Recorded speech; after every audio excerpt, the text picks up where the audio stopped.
Let's get unscrewed for the last time in 2011 with Jason Bryant, Jason_Bryant, unscrewed.co.nz. Good morning. Good morning, Wammo. It already feels like 2012. I've been writing 2012 quite a bit lately. Yeah, likewise, actually. And so it already feels like we're in 2012. So when you said last time for 2011, threw me a little bit. Yeah, it does, yeah. The curveball. The mindset is already... I've shifted. Yeah. Time shifted.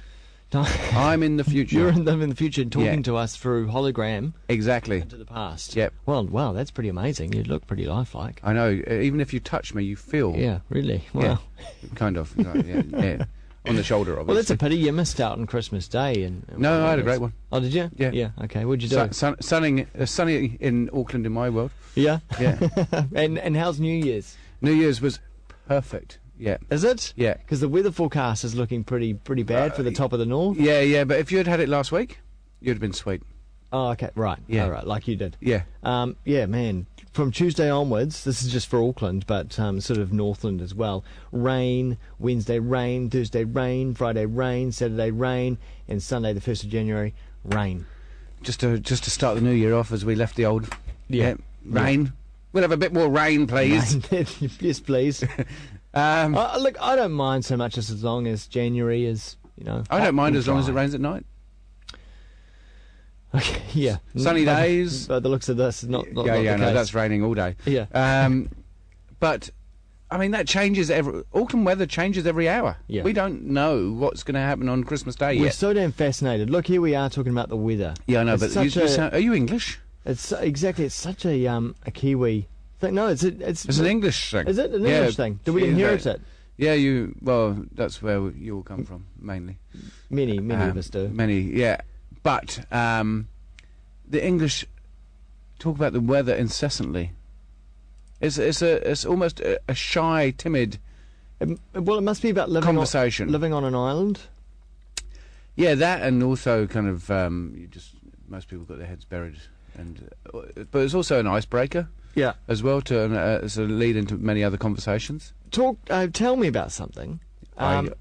Please. What? And name a thing, and I'll tell you about it. Last night I saw a headline. I read a little bit into it, but there was a departing. Someone from the British government was departing high up. He's leaving, but in his passing speech, he was saying that the UK, United Kingdom, was probably going to break up in the near future. United Kingdom, that's the oxymoron. Yeah, right. Yeah. And Scotland was probably going to be independent. Well, I mean, there's a lot of talk whether they can.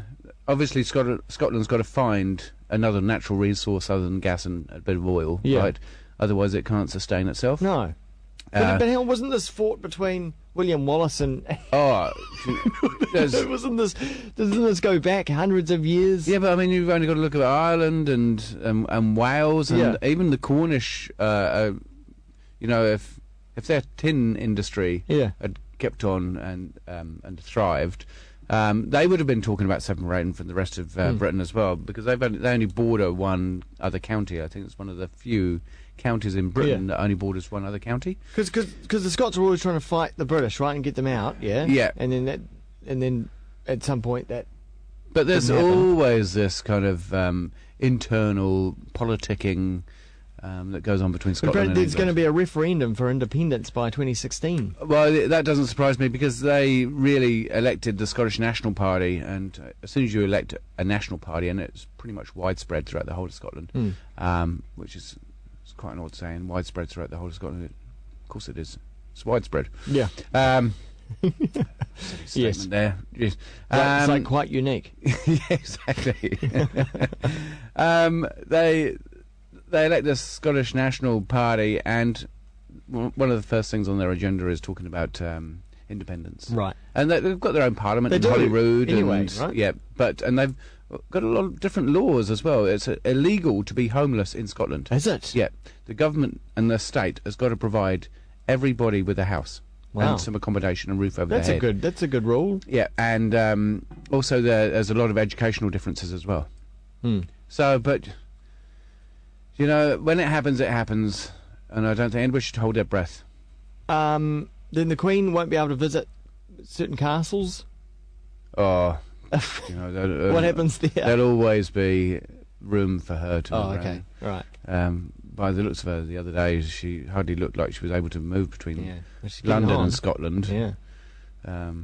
Even on the kind of first-class travel that she has. Yeah. So, she is getting on. I'm not 80-something. Talking about the Queen, of course. Next year. Will you be... What's happening next year? It's a Diamond Jubilee. Oh, is it? Okay, yeah. But you'll be parked in front of the TV just after the news on Christmas Day. See, we get it before England, right?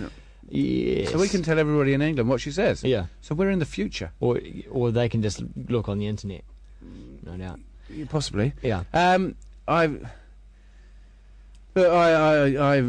not a loyalist. You're a fierce monarchist, aren't you? Or monarchist. I support New Zealand in the rugby. I have no allegiance to the UK at all. Not even in soccer. There's of course the discussion this week in New Zealand Parliament about the allegiance to the Queen. Yeah. And getting rid of that. I've got no real kind of opinion on it, really. It does seem a bit foolish, this whole opening up Parliament. And it's my pleasure on behalf of the Queen to declare I still like tradition open. and ritual. I think they're still relevant and have an importance in life. She bears no relation to what happens in our Parliament, so why not have our own? Well, she does, because... Not really, no. Yeah, she does, because the whole political system is based on the UK's. Yeah. Yeah. Yep. And so... that's a good point. Yeah. But there's no reason why we couldn't tweak it. No, absolutely. I mean, they've tweaked it since kind of... since Parliament existed. I mean, because even the language in Parliament in the UK has changed, because for 300 years they spoke French in Parliament in Britain. They did? Yeah. Right, what and context? so that was the official language of Parliament, French. And it only finished in kind of like the 17th or 18th century. Oh, right, okay. Not recently, not like last week. And so kind of the official language is now English. Yeah. So that's all changed. And democracy or the monarchy, dictatorships and everything evolves, right? Yeah. And so, if we evolve and it doesn't include the Queen, then... That's the way it is. But you won't be crying into your pillow. No, but saying that they are one of the last bastions, ironically, of democracy as well. I know that a monarchy and democracy don't necessarily sit comfortably together, but type of democracy. Yeah, because one of the things that there's still this privilege that brings power, and yeah, there is. But one of the things that the Queen was responsible for not selling or telling the government not to sell all the state assets. And so she was just like the church also has a place in democracy because it's one of the last bastions that people look up to and can say to the government no. And so ironically... Well, they're all pulling their own strings, aren't they? Yeah, they are all pulling their own strings, but ironically the two houses that generally are dictatorial in what they have to say and do are trying to save democracy. It's ironic. Some thoughts for Christmas from Jason Bryant today on the Unscrewed feature. We're going to get unscrewed now, and the two wines that we swiftly onto are rosés. And wonderful. Yeah, and I bought them in because I thought it was going to be nice and bright and sunny, and I'd lined them up yesterday, and I said this is what we were going to be tasting, and then I pulled the curtains this morning, and it's grey outside in Auckland. Yeah. There's a real dark sky going on. Real dark sky, and okay. So anyway, brighten the mood, lighten the cheer. Yeah. I thought that rosé would cut the mustard anyway. It's kind of half and half, and it's one of the funny things I find about rosé is it's cheap. Yeah, it is. Despite it being its own wine style, and sometimes just as difficult, sometimes if not more difficult to make well than a lot of other wines, it's still relatively cheap for what it is. And people often see it as a kind of bit of a gimmick, a byproduct or something like that, rather than its own unique style. Well, it also got put into this like, it's a rainbow wine, you know? Double rainbow wine. Double rainbow wine, and so people paint it as that. It was like, I don't want to drink that stuff, that's rainbow wine, you know? So...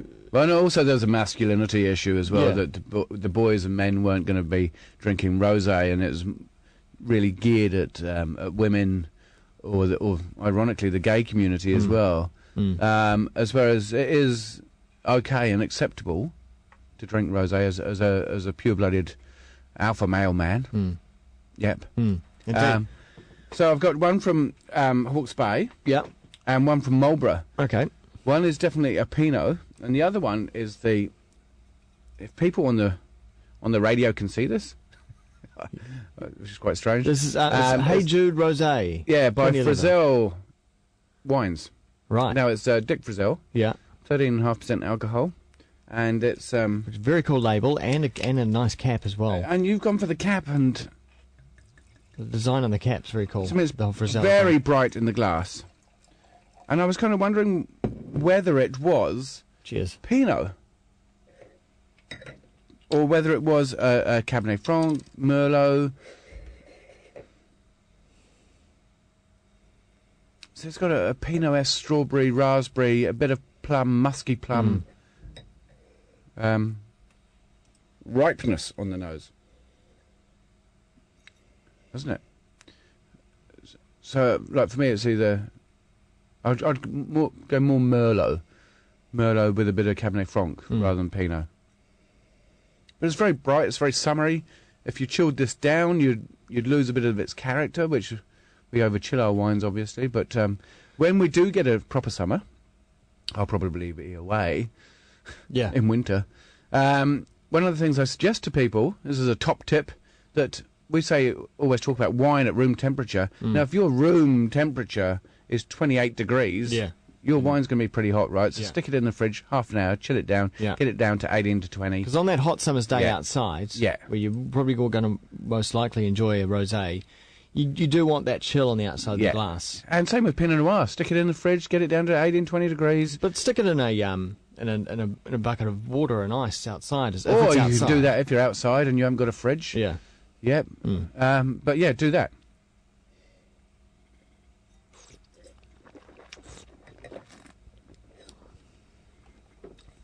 Lovely. Really refreshing. It is. It is. Yeah. It's got a lot of fruit punch. So it's not sickly sweet. Yeah. Which is a good thing. You do get a bit of crisp acidity. It's almost an apple, Golden Smith, Granny Smith apple acidity going on there. Yeah. Certainly green apple. So that's the Hey Jude Rosé. That's the Hey Jude. Dick Frizzell wine. Yep. And this is the Spy Valley Pinot Noir Rosé. And you see it's more salmon onion skin in colour. Wow, it's completely different. So really light and... Yeah. It is. It's a really different beast. So the Dick Frizzell, very red, but still that rosé sort of colour. You could tell it was a rosé, and this one very light, as you say, pink salmon, almost white. Onion skin. Yeah, yeah, onion skin. That's a good description. Yeah, and again, it's a really summery nose as well. I get a spicy kind of black pepper almost on this nose as well, along with the kind of along with the summer fruit. So you get that summer fruit, and if you imagine summer fruit pudding, and then crack a bit of pepper over the top, that's what I get with this wine, straight off the nose. It's a strange, that's a strange character to have pepper on. One like this. I mean, I'm not advocating that on your summer puddings over some of that you pepper it. Put a douse of pepper over the top, but that's what you get off this. Very sprightly.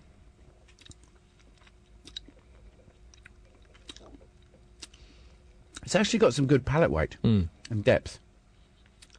And I still get that kind of cracked pepper over my summer pudding character on my palate as well. But it's very light. It is a lot lighter than the other one. So I'm saying that this is kind of Merlot and it's got a Cabernet tinge as well. But this more has this is Pinot Noir, but it is in that... Yeah, it's light as a Sauvignon. Yeah. But it's quite a delicate... It's more delicate, so if you've got delicate meat, then this is the one to go for. If you've got a bit more kind of sausage and steak and stuff like that, the Frizzell is the one to go for. Rosés for Christmas Day, Jason Bryant is at unscrewed.com. And they're under $20 generally, yeah, nice and cheap. Hey, thanks very much, and have Pleasure. Have a wonderful Happy Christmas and Happy New Year. Yeah, see you in the new year. Woo!